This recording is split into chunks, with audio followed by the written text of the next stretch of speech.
Ang makakasagot nito may plus point sa akin. What is 2 times 2? Ma'am ako, ma'am. Wala bang gustong sumagot? Ma'am, alam ko po yung sagot. 2 times 2. Ma'am. Okay, Samantha. 2 times 2 is 4. Very good. May plus 5 ka sa akin. Ang daya naman. Kanina pa ako nagtataas ng kamay. Ma'am, pwede pa po ba ako mag-take ng quiz? Absent kasi ako kahapon eh. Ay, hindi na. Absent pa more. Tatamad-tamad ka kasi mag-aral. Nagkasakit po kasi ako, ma'am. Oh, anong gagawin ko? Ma'am, pwede ba ako mag-quiz kahit absent din ako kahapon? Oo naman. O ito, magsimula ka na. Thank you po, ma'am. Bakit siya pwede mag-quiz, ma'am? Bakit? May problema ka ba? Oo, may problema ako. Favoritism ka. Palagi na lang sa Samantha yung binibigyan mo ng chance. May galit ka ba sa akin, ma'am? Sabihin mo. Hindi ako galit sa'yo. Pero sa nanay mo, oo. Wag na wag mong dadama yung anak ko sa problema mo sa akin. Nay, anong meron? Yang nanay mo, pabida. Dapat ako yung top 1 ng high school kami. Alam naman natin dalawa na deserve ko talaga maging top 1. Hindi kagaya mo, binabayaran yung school para tumaas ang grade. Totoo ba yun, Nay? Sinungaling ka! Mana ka naman para sa nanay mo, Samantha. Nga pala, alam na ng principal yung pagiging favoritism mo. Good luck na lang sa'yo, ha? Mga anak, aalis lang ako, ha? Maglinis kayo dyan. Bye, Nay! At dahil wala na si Nanay, ako ang bago niyong boss. Kaya sundin yung mga inuutos ko, ha? O Kyle, ikaw na magugas ng mga plato doon, ha? Wow, lakas magutos, ha? Aba, nagrereklamo ka ba? Brianna, walisin mo yung mga kalat dito. Pwede ikaw naman. Walisin ko mukha mo, eh. Ano sabi mo, babae ka? Hoy, ikaw, Miguel. Ikaw gumawa ng assignment ko, ha? Ang lala ng babaeng to. Sa bobo pa papagawa ng assignment. Matutulog lang ako, ha? Dapat pagkagising ko, tapos na lahat yan, ha?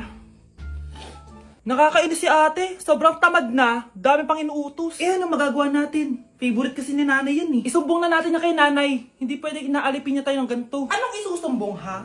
Akala niyo hindi ko kayo naririnig? Magtrabaho kayo doon! Tama na ate! Sawang-sawa na kami. Puro kautos. Malinaw naman sa inyo, di ba? Na pag wala si nanay, ako ang boss. Sinong boss? Ha? Wala nay. Actually, kakatapos ko lang maglinis ng bahay, oh. Luh, sinungaling. Scarlett, huwag mo na ako lokohin. Hindi naman talaga ako umalis dito. Sinisigurado ko lang kung naglilinis talaga kayong lahat. At tama nga yung sinasabi ng mga kapatid mo. Na para kang boss umasta dito sa bahay. Nay. Mga anak, kayo na bahala sa ate nyo. Utusan nyo ng utusan yan. Ate, ikaw na magugas ng mga plato dun. Eto na. Pagkatapos mo dyan ate, maglaba ka ha? Oo, sige. Pagkatapos mo maglaba, gawin mo yung project ko ha? Sige boss. Lahat ng utos nyo gagawin ko. Mga anak, maganda ba?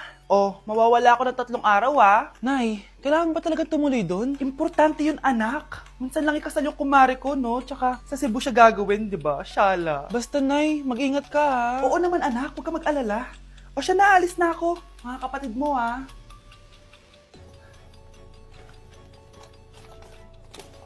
Saan yung wallet ko? Ay kuya, balik tayo sa bahay. Nakalimutan ko yung wallet ko. Ano ba yan? Maliliit na ako. Saan na ba yan? Ano ba yan? Oras na. Mabuhay, ma'am. Welcome to Air Philippines. How can I help you? Ay. Miss. Dito po ba yung flight VD415? Yes po, ma'am. Check ko lang po. As per dito, ma'am, nakaalis na po yung aeroplano. Ha? Hindi ako pwede malit sa kasal na kumari ko. Kailangan ko umabol. Ma'am, kailangan niyo po ulit mag-rebook ka. So, ang next available flight is bukas pa po, ma'am. Ano ba yan? Gawin mo ng paraan. Diyos ko, sayang lang pera ko. Wala pa uwi na nga lang ako. Sorry, ma'am. Nay, nandito ka na agad? Akala ko ba 3 araw ka mawawala? Di ayun, naiwan ako na aeroplano. Alam mo, parang pinipigilan talaga ako ng universe makaalis eh. Nay, buksan mo yung TV. Ha? Bakit? Breaking news! Nandito tayo ngayon sa site kung saan nag-crash ang flight VD415. Ayon sa mga otoridad, walang nakaligtas sa mga pasahero nito. Kaya pala, kung nakasakay ako dun sa aeroplano na yun, patay na ako ngayon. For our last question, ano ang full name ko? Wala naman yun sa lesson Siyempre, dapat alam niyo yung pangalan ko. Dami namang alam nito. Di ko maalala full name niya. Perfect na sana ako eh.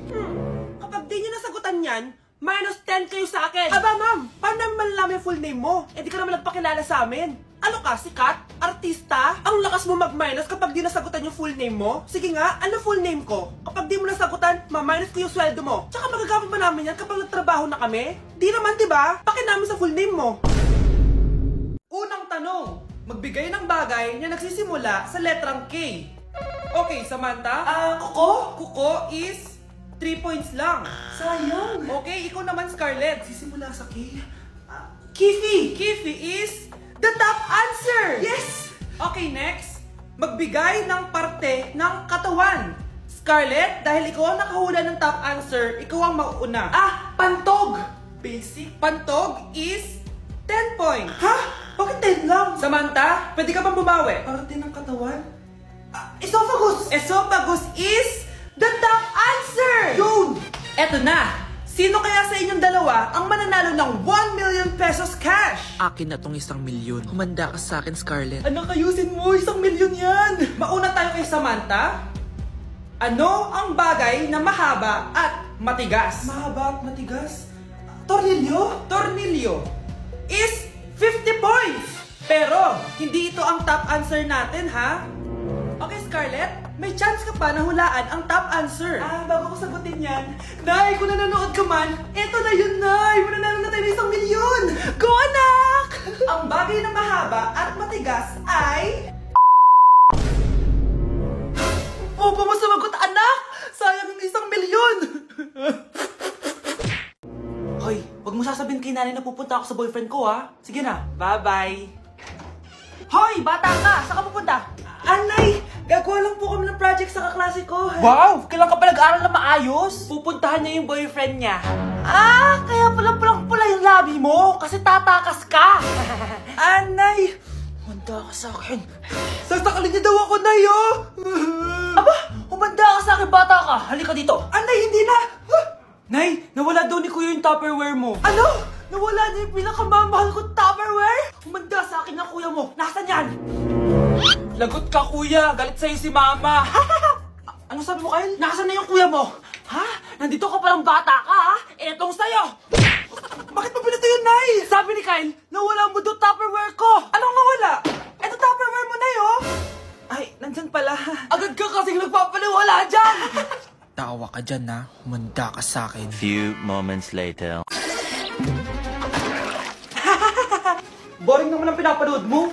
Palitan natin yung mas nakakatawa. Sige, kuya. I'm asking you to kiss me. Hindi naman nakakatawa yan eh. Bastos yan eh. Ayun na, magkikiss na sila. Hay! Mga punyeta kayo? Ano pinapanood nyo?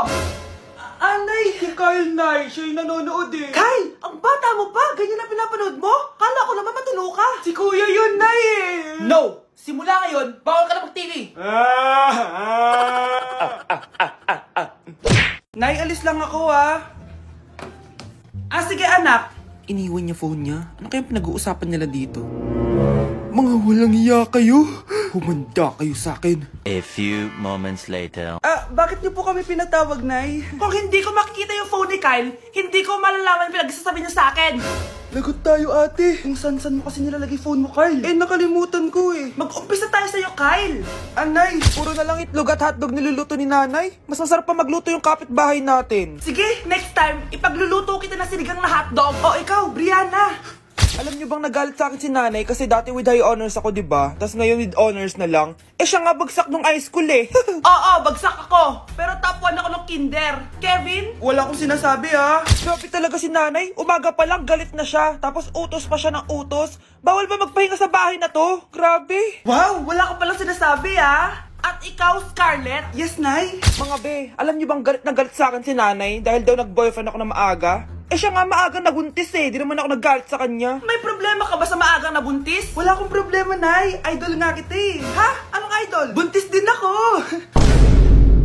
Anak, kailan mo ako papakilala sa girlfriend mo? Nay, wag po kayo magagalit. Girlfriend ko po kasi yung anak ng kapitbahay natin. Yung mayaman na kapitbahay natin. Opo, Nay. I like your taste, ha? Nasaan na siya? Nandito po siya, Nay. Papakilala na kita. Babe, halika.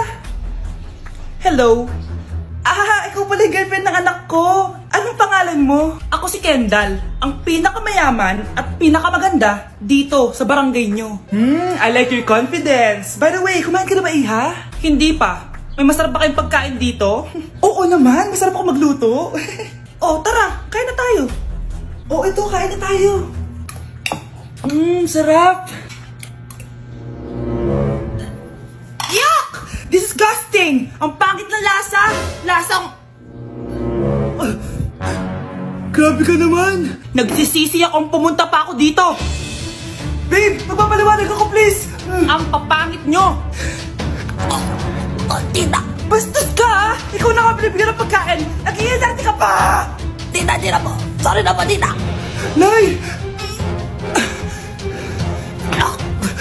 Lumayas ka dito!